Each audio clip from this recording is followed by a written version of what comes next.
for a strategy pattern.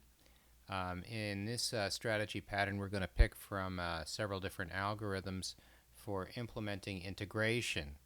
And I think what makes sense for us here in this relatively trivial example is to create a simple numerical integration interface. The rule that I follow is interfaces should be as simple as possible, because the decisions that you make when you devise an interface will live with you for the entire life cycle of the framework you devise. Everyone will code to the interface. Everyone will wonder why certain things aren't in there or why certain things are in there. You define the interface as much by what you leave out as what you put in. So here we have the simplest of all possible numerical integration interfaces with a single command: integrate. With a real valued function, we expect a real valued return, which could possibly be of value, not a number. So this is a general purpose one-dimensional integration system. I don't expect to have to change this interface. If I do, then everything that implements the interface will have to be changed as well. Certainly, if we want to make it work with multiple values or complex numbers, this integration interface will have to be changed in a material way, and so will the implementors of that interface. There are certain parameters which are needed in order to perform integration, and I'd like to take those parameters and capture them into a single data structure. This makes it relatively convenient for me to pass the parameters to various algorithms. So what I have done is I've created a separate data structure called numerical integration parameters. Now the question then becomes, okay, what should those parameters be? Well, there has to be something we have to integrate, and so I've created an interface for a function. You could say, well, what are we using that as an interface for? And the answer is, well, I do not know how complex the implementation of the function will be. I know that it has an independent variable and it has a dependent variable, and that I have to do evaluations, and those evaluations might be costly. So we pass instances of classes that implement this function into our algorithm in order to be able to devise mechanisms for testing our integration. One thing we'd like to know is how robust is our integration? How accurate is the integration? So these are the kinds of things we might be asking. And so what we'll do in our strategy pattern is we'll create some implementors of the integration, the numerical integration interface, and they will take numerical integration parameters as arguments. And those parameters will group together the number of iterations we expect to have to perform at maximum, and we can certainly change those things. Some tolerance, a start and stop point, well, these will be the limits of our integration, and perhaps the number of partitions total that we expect to have to generate. All of the other setters and getters are trivially implemented. They just set and get these values, and that means we can take the instance of the numeric integration parameters and pass them around conveniently. So now let's go through the process by which we proceed to implement some of these integration systems. Here we have a numeric integration interface. We have to implement it by providing an implementation of integrate.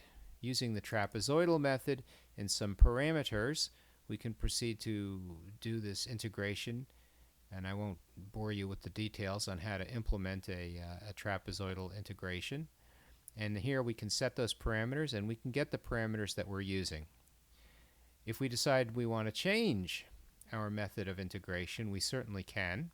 In fact, the number of different ways in which we can integrate something is relatively unbound. So here is a new Romberg integration, and the Romberg integration is just like the trapezoidal integration with a difference, and the difference is the way you implement the integrate function. And so that works up to be somewhat different in its implementation, but in all other respects it represents pretty much the same thing. It needs numerical parameters. It has to implement the numerical integration interface. And in case you were wondering, yes indeed, this is an example of polymorphism where we can have many implementers of the same interface. At the end of the day, we're going to create what we call a numerical integration factory, and here is where the strategy pattern really shines.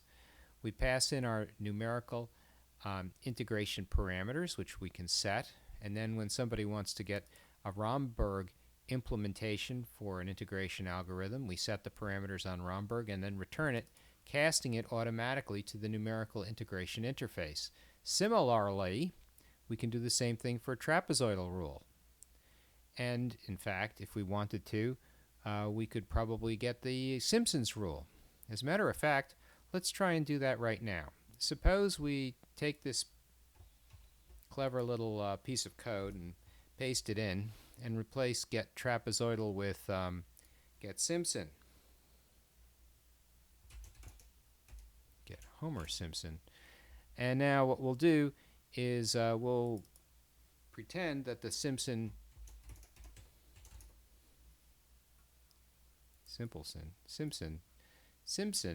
we'll pretend the Simpson class is there.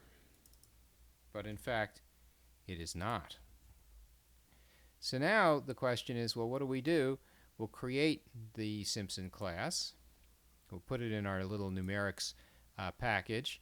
And one thing we know, in order to make this work properly, just like the trapezoidal method, it's going to have to implement the numerical integration interface. So when we go back to Simpson, we'll put that in there, and he says right away, well, wait a minute, you don't have a way to integrate. So we'll have to implement the methods for integrate. Right now it's a trivial implementation. The other thing we're going to need is we're going to need the numerical integration parameters, which are here.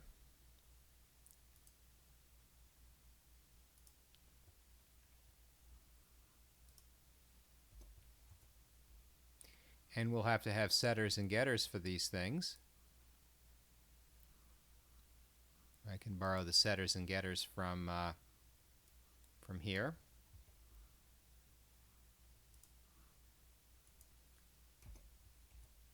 And now we're all set. Now all you have to do is find a way to integrate between a start point and a stop point using a number of partitions. And then you should be all set. Let's take a standard form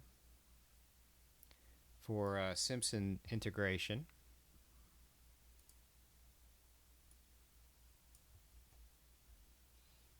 And now we see, aha, there's a bunch of stuff in here that we have to somehow obtain from our parameters. Well, let's see now. The double for the stop can be obtained from the parameter by going get stop. The double for the start can be obtained from the parameter by calling get start. We can put those equal signs in there. The function, which is apparently not defined in here, can be obtained. Function f equals parameter dot get function. That'll let us gain access to the function. If we want to find n, we can go into the parameter. Integer n equals parameter dot get n. And if you want the maximum iterations, that can be set equal to p dot get max iterations. And now we've got a Simpson's method. Let's see if there's any other errors in here that I'm missing. Oh, the tolerance. So we also need to get the tolerance. Let's put that in here. Double tolerance equals p dot get tolerance. I find it very convenient to use these numeric method, these numerical integration parameters to pass into numerical methods, because that means I can reuse them. Let's see how that works. So here's the numerical integration factory. Here's the numerical methods being set. And now we have all the parameters being set for each one of the different numerical methods. And now the factory can be used to give us a simplified interface to a variety of different algorithms. Let's test these things. So what we'll do here is we'll create a single variable using refactoring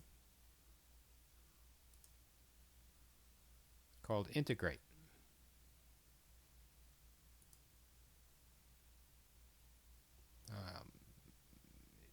We don't have to declare this final. And we can see now integrate returns a real valued function, and we can print it. Now we can do the same thing with the factory to get a different implementation of our integration. And in fact, if we like the idea of trying Simpson, we can get our Simpson integration. Now we can see strategy design patterns in action. So then the question is, what happens? And we can see, aha, trapezoidal doesn't work quite as well as Simpson, and certainly doesn't work as well as Romberg. And in case you were wondering, our function is x squared, and when you integrate it, you get x cubed over 3, and when you integrate it over the limit from 0 to 1, which is the default limits, then you have 1/3. So we would expect this to be 3 with repeating decimal places. And in fact, with trapezoidal, we can sort of see this naive implementation doesn't work very well. And so that is a good example, I think, of how you might use strategy design pattern.